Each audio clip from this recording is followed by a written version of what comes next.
On this episode of the podcast, I have with me Chris Millikin. He is the head of infrastructure and security at Nuna. We are going to be covering a few different topic areas with Chris. We're going to talk about how his experience at Google and a 2009 hacking incident shaped his views on security. We're going to talk about what Nuna is doing within healthcare and some of the various issues that we're seeing in terms of the critical nature that we're at with healthcare, the challenges within healthcare and security, just the evolution that seems to be at a little bit slower pace than other industries. And hopefully we'll get to all this stuff. Chris has got a fantastic background. Thank you for being on the podcast. Mir, thank you. Pleasure to be here. Absolutely. As I mentioned, you have a lovely background. Obviously want the audience to get to know you a little bit better. If you could give us a little bit about who you are, how you got here, and a little bit about your current company, that'd be a great starting point. Yeah, I'd be happy to. So I'm the head of infrastructure and security at Nuna. Nuna is a 10-year-old startup, I guess I'd like to say, a restart. They've recently changed their product offerings and have new solutions for the healthcare industry that have to do with value-based healthcare. The current model of healthcare is fee-for-service, and anybody who's unfortunately had experience with the healthcare industry knows that there's a litany of fees that come with any treatment or what have you. Nuna's proposition comes in, we directly work with the payers, the insurance companies, and move from a fee-for-service to a value-based treatment. So instead of getting a litany of charges, you're going to be charged for the appendectomy, the baby delivery, the broken leg, what have you. And then there are quality metrics that go in behind that can incent the providers, the healthcare systems, et cetera. So kind of a arbitration engine, if you will, between payers and providers. As such, we get a lot of information, very sensitive information, including personal health information, or PHI, and personal identifiable information, or PII, as we refer to it in industry. So security is an existential problem for Nuna. If we blow it, we're kind of done. So we definitely take it very seriously, and we make it secure by design. It is really the mantra. Myself, personally, I've got 25 years experience in industry, probably 10 where I would call myself specifically a security practitioner. That all started at Google right around 2009. You mentioned the Aurora incident, which is kind of the Pearl Harbor of cybersecurity for Silicon Valley. We're celebrating the 10th anniversary of that here in recent times. So at the time, I was a site reliability manager, generalist engineer, working for Google. Found myself called into a pretty important meeting with some pretty important people, and they laid out the mandate. Like, look, we're not going to say this can never happen again, but we're going to say this can never happen again without better awareness, right? And we didn't have the term yet to state it the way we do in industry now, but what they were asking for was finding things out earlier in the kill chain when we had adversaries doing things on the network. So my mandate was to go out and figure out how to see bad actors earlier in their activities and hopefully thwart their actions before they did any real harm. At that time, I looked around various industries, see what's being done. Right? Google wasn't a startup at that time, but it was definitely early in Google's life cycle, and it was hard to compare. So I took a look at finance, energy, oil and gas, things like that. What are they doing? And when I did see a common theme that there was a very operational approach to security, but not a ton of engineering or brainpower dedicated to it. So you're only as good as your operators. So we took a blended approach. Operations is a key requirement. You can't just automate your way out of this, right? You definitely have to have subject matter experts and humans who can do this. But we also we took a software engineering approach and made sure that the operators were the one writing the signals that they were responding to. And they gave a much deeper personal attachment to the work being done, right? You can't complain about a signal you wrote. So if the signal's inaccurate, go fix it, right? And iteratively, it got much better. The tools we started with were as basic as sed, grep, and awk, and then we built out a system that dealt in petabytes of data and was able to tease meaningful, actionable signal out of that kind of swarm of data, which was impressive. That's an early shift left. So now it's the big discussion point of security shifting left. And it sounds like, 10 years ago, part of, I guess, the nature of the solution you guys were trying to put in place in Google was actually moving it far left and getting, obviously not an engineering only solution, but obviously having the subject matter coupling with engineering to actually put the right solution in place. That's exactly right. Yeah. Shift left is another great term that, we couldn't quite articulate back then, but it's exactly where we're going. Yeah. And it is making things actionable, right? Information can be a drug, right? It seems like I have all this information. I'm great, right? No, not if it's not actionable.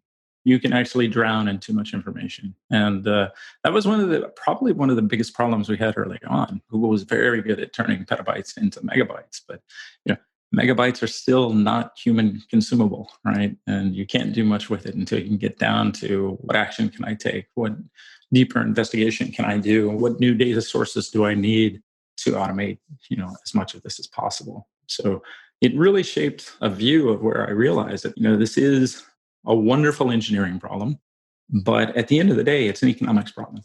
What I'm trying to do is, within reasonable costs to myself, make it too expensive to attack me, right? And those are the key features. You can spend a lot of money on your defenses. And if you spend too much, you've lost the game. And if you don't spend enough, well, then it's just far too easy to ransack your information. So definitely have to keep the cost up to the adversary. And everybody's got a boss, even the bad guys, right? Everybody's got a boss and a budget. So what you want to do is, the old saying was nobody got fired for buying IBM back in the day. Well, you could turn that around and say, nobody got fired for not hacking Google or something like that. I don't know what the water cooler talk is for nation state actors, but yeah, let's hope there's something like that going on out there. I'm sure they have some kind of a chart and metrics associated with achievements and gold stars and the whole 9 yards. I guess interesting thing you mentioned about the balance, right? And obviously, what's interesting about what you mentioned back at Google was the focus was on awareness, and it sounds like there needs to be a balance between having enough security in place, but also it's not even possible to be perfect, but also not doing enough because you're worried that it's not perfect.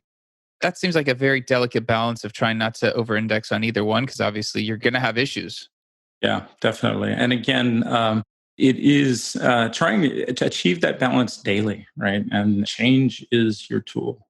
You can't be afraid of it in this industry, in this environment, which brings up an interesting challenge with regard to the healthcare industry. And we can talk about that in a bit. But in security, you do have Alex Thomas refers to them as the security nihilists, right? These are the ones who I'm not going to bother because it's not perfect, right? And you have to counter that with, well, no, it's not perfect, but economically, it's the right balance, right? Or defense in depth, so that several imperfect solutions can raise the cost versus that one thing, right? So you can't have perfect security anywhere in the stack. Something's going to go wrong that's outside of your control. If it's the actual processors, right, or memory with things like Rowhammer, right? There's very few companies in the world that can do much about that, right?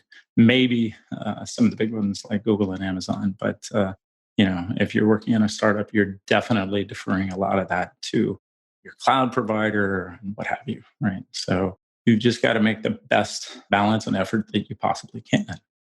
On the other side, there's I'm compliant, so I'm secure. Well, I have a driver's license. That doesn't make me a safe driver, right? I've reached a minimum bar. I've passed a test, but California is a wonderful example of that license is not a guarantee of success with regard to the training necessary to be a safe driver, right? Same thing. Compliance is the low bar, right? And you can't use that as anything but a starting point as far as the measure is concerned. Yeah, and I guess you mentioned healthcare and compliance. And I know one thing we mentioned off air was compliance doesn't equal security. How is that viewed in healthcare? So I mean, obviously I know there's a lot of regulatory components, but how is healthcare viewing compliance does not equal security? Yeah, it's interesting. I mean, Nuna really is this coupling of Silicon Valley and healthcare culture, right? Which at first glance don't seem too compatible, right? Security and compliance for the Silicon Valley mindset is more of a hurdle to get over or dodge around and move toward, the next great innovation, right? In healthcare, it's more of my colleague referred to it as must be this tall to ride the ride, right? It's literally a choke point, right? Where you have to be compliant. And HIPAA and various types of compliance measures are taken very seriously, right? Sarbanes-Oxley in the corporate world for publicly traded companies, et cetera. But again, they're just a starting point, right? I've been a Sarbanes-Oxley control owner, and it's arduous, right? But I don't feel it did a bit of good for the security profile of the company, right? HIPAA, oddly enough, the P stands for portability, not privacy. So I think a lot of people take it to its spirit extreme versus the letter of it. It's good because it is sensitive information, and I do love to see that being well guarded. But those compliance measures aren't what's keeping it well guarded. It's the practitioners and those that can put that defense in depth in place to take care of these things. One of the biggest breaches we had it at Google with regard to employee information turned out to be from one of our health insurance companies. I'll do them the favor of not mentioning them on the podcast, but it was disappointing. That's the nature of the beast as well. As you can do as much as you can, but you have to realize that in this cloud-driven world, right, somebody is responsible for some of your information, right? It's out of your control. Compliance helps in that case, but I'd recommend holding your vendors to more than just a compliance standard, right? Go through failure drills with them. Go, test their practices beyond just their SOC 2 compliance measures that they publish, et cetera. What are some of the unintended consequences of over-indexing on compliance and not security? God, that's a great question.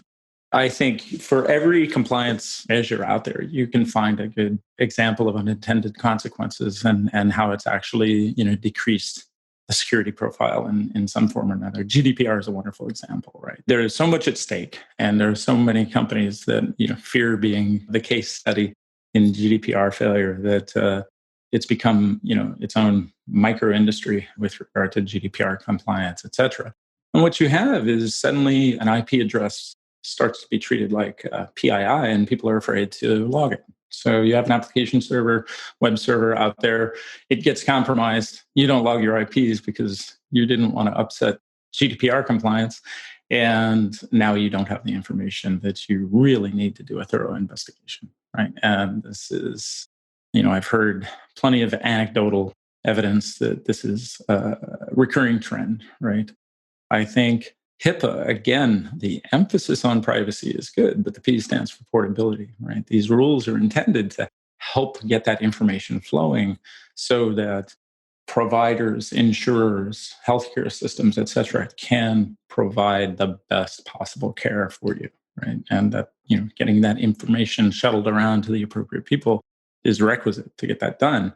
But all too often, it is very much treated like, as I said, must be this tall to ride the ride. And you find yourself having to, go through unnecessary hurdles to get that information in front of the people that need it.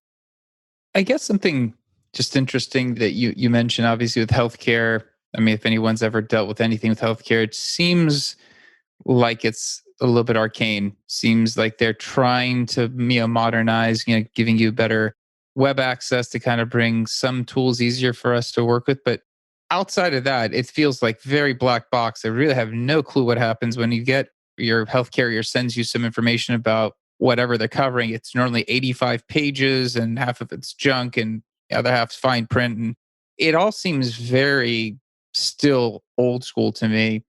I guess maybe talk about how you're seeing, you could bring like the innovative, let's say Silicon Valley mindset to tackling some of what's happening in healthcare to help push it forward. I mean, what can be done? What are you seeing? Welcome to healthcare. Set your watch back 20 years. We'll set aside the political will the country has with regard to solutions and instead just talk about it as a business. Right? You've got three major players. Well, four, actually. You've got to count the patient. You have the payers. Right? You have the providers. These are the doctors, the actual practitioners and the healthcare systems that they work for or with, right? And there's fewer and fewer independent practitioners anymore. They're all typically part of these amalgamated systems. And then, of course, as I said, the patient. With regard to systems and security, et cetera, the payers, right, the health insurance companies, technology is still not a part of their core competency, right? They use it as a business tool. They are in business, and they have somewhat arcane, systems, some of which date back, decades, right? They're not bleeding edge.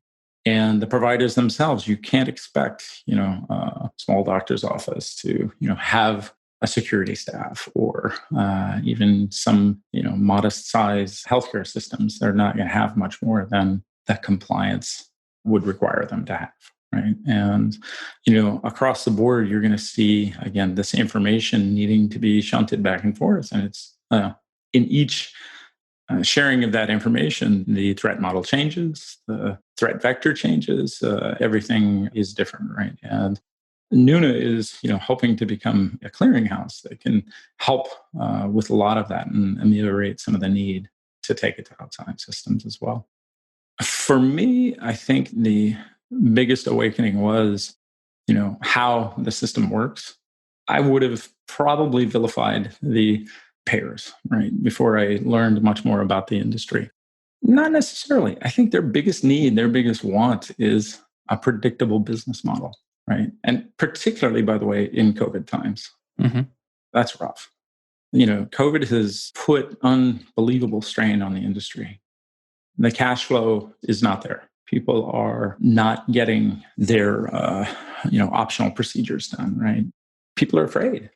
Why would you want to go near a hospital right now unless, you were seriously ill? Because, that'd be the most likely place one layman would think would be the place that you would catch COVID, right? So probably being avoided, and any elective procedures, et cetera, right, are drying up. And that's where healthcare is a business, right? And that's impacting it pretty awfully.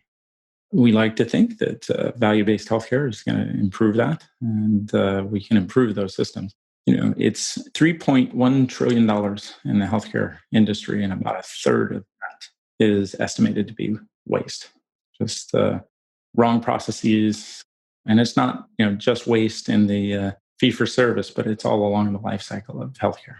So I guess just when you're looking at the solutions and you're looking at just the complexities from a security perspective, right? You have, all these different players. It feels like there's no one really talks to each other, because if you ever called a healthcare provider, they provide you with information and it feels like then they hit a wall and then they're like, well, you got to go follow up with somebody else and you have to make another call. When you're dealing with security and you're looking at, trying to make sure that data is traveling, HIPAA, make sure that the information is portable, it's secure from end to end. Is there a weak point in that? Is there like a point where you're like, well, the weak link might be X, Y, and Z, and how do you account for it if people have turned back their clock 20 years and they're still not pushing into modernization?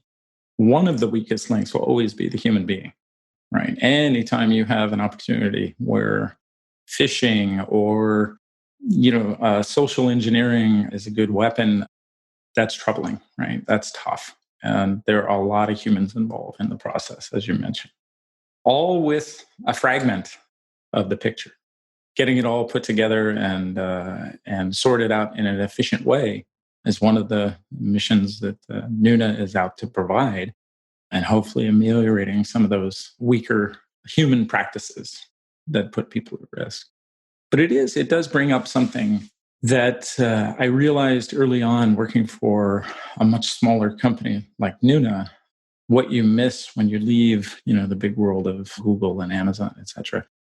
Threat intelligence is a luxury that the big companies can afford, and it is much, much more difficult to get really good threat intelligence when you're a smaller company. Yes, there are threat intel companies that, will provide you the latest and greatest threat intel, and it's usually through some automated feed, REST API, right? And well, if I've got a startup with maybe a security guy, that's difficult to turn into actionable information. And what I did find that I found very helpful is an organization called HISAC. It's a wonderful organization that is members from all over the healthcare industry sharing Chatham House rule style threat intelligence best practices, et cetera. So, and many industries have their own ISACs. ISACs formed around Y2K, oddly enough, as like the clearinghouse of best practices and what to do as doomsday approached. And as the clocks rolled over in 1999, they said, hey, this is a good model. What should we apply this to? Like, we shouldn't throw this away, right? So they moved ISACs to information about information security and sharing that across industries. So yeah, I found HISAC to be an invaluable asset for Nuna at the size we are. We can't afford to put a bespoke threat intelligence team together just yet. So making good use of that has been really good. Yeah, it's interesting. I think a lot of different communities, when you're looking at software companies, obviously a lot of things are proprietary. People are trying to find competitive advantages. But when it comes to security, there's a lot more sharing between companies of ideas, thoughts, information. It feels like it's more of a security is just a big us and then against threats. I feel it's like a little bit different. If you were to look at a product person and two sides, they might not necessarily share roadmap features, right? I mean, that's revenue models. But for security, everyone's trying to avoid the breach and improve security, threat intelligence. There's so much collaboration, which is interesting to me. Yeah, there is, and it's growing. And we're getting, better methods like traffic light protocol, et cetera, to help people, keep the honest, right? Because as you say, yeah, you're not going to get product managers, sharing their roadmaps and, sharing proprietary information. Yeah, no algorithms being shared, but security. Yeah. And it's beneficial across the board, right? And you find your market enemies are sometimes your best friends with regard to threat intelligence and just measuring that cost, right? Now, there is also, that friendly rivalry and the understanding that, like, look, I'm just trying to make it expensive enough that they'll come hack you. But, that's well understood, right? And, it's even measured. I mean, you can do research on the black market value of a given email account by mail providers, right? And Gmail, I think, is still at the top of the list, right? Well, yeah, there's definitely collaboration. Doesn't mean that people are not trying to still leverage that into their own proprietary competitive advantage. But exactly right. Yeah, so obviously, yeah, it seems like security is one of those things where there's a notion of you really don't want to have to hear about it until you do. I guess at Nuna, like you saw Google shifting to the left. What's it like for you guys? Obviously, I'm just trying to get a sense of how much security has moved to the left. Are you guys actually incorporating it further down the SDLC or kind of what you're doing? Well, I mean, what we have to do is figure out what we're going to be able to cover. What can we afford to do ourselves? And where do we need help? Right. So I already gave the example of threat intelligence. I can't afford to hire a threat intel team. We're just not at the size and scope for that yet. Yet I get terrific threat intel out of this association, right? And more focused information, frankly. Threat intel is one of those areas that the value of the feed is only as actionable as it is to you, right? And if you're telling me what's going on in the world of cryptocurrency or what have you, or just finance based, right? That's not the same as the threat model for healthcare, right? I need a much more focused feed and actionable intelligence. On the other side of that is the operations. I can't put together your typical SOC, right? So there are managed service providers that I can find the right partner, help them get better at their job, right? We do have enough years of experience on the team at Nuna, which I think Nuna, for its size and scope, we do have a pretty large and sophisticated security team. And there's probably upwards of half a century experience between four of us working on the team. But we need more help. So we need partners. So we give a plug for Red Canary. They do a wonderful job as a managed security provider doing some of the monitoring of the endpoint logging that we do. That frees us up to be able to focus much more on our data flow and our application, knowing that we have 24/7 monitoring on our endpoints, right? We can focus on AppSec and that data flow that is so critical. Awesome. I guess, just one maybe final question. So I know, you guys are kind of the core of healthcare, and I know you kind of described what Nuna is doing. It seems really interesting, like from both, helping the industry, and then you guys have some specific security challenges. Like, what is it that Nuna will impact at the end of the day? Like, what is the big fix that they feel will kind of shift some of the healthcare issues? I think the biggest shift it will provide is efficiency, right?